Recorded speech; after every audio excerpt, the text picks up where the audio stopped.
Hi friends, நேற்று வந்து கிருஷ்ண ஜெயந்திக்கு வந்து லாங் வீடியோ எடுத்து போஸ்ட் பண்ணியிருந்தேன். அதனால மினி பிளாக் போட முடியல. அன்றைக்கி நைட்டு நேரம்லாம் டைலாக்லாம் விட்டு படுத்து 2 நாளைக்கு என்னெல்லாம் எழுப்பாதீங்க, நான்லாம் ரெஸ்ட்டு அப்படின்னு சொல்லிட்டு. ஆனால் வந்து ஆட்டோமேட்டிக்காக சுவிட்ச் போட்ட மாதிரி நானே எழுந்திரிச்சிட்டேன். ஒரு 10 நிமிஷம் லேட்டாக இருந்துச்சு, அவ்வளோதான்.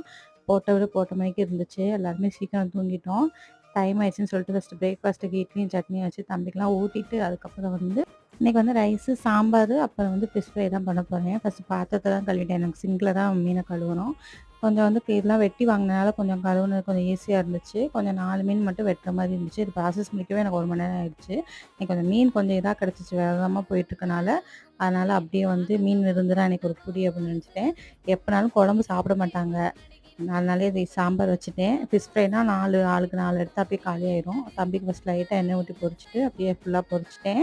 அதுக்கப்புறம் வந்து நான் சப்பாத்திக்கு சாம்பார் சூப்பர் காம்பினேஷனாக இருக்கும். அதோட ஃபிஷ் ஃப்ரை வச்சு நான் சாப்பிட்டுட்டு நான் ஃபுல் டயட் ஸ்டார்ட் பண்ணல. நாளைக்கு பார்க்கலாம். Bye friends.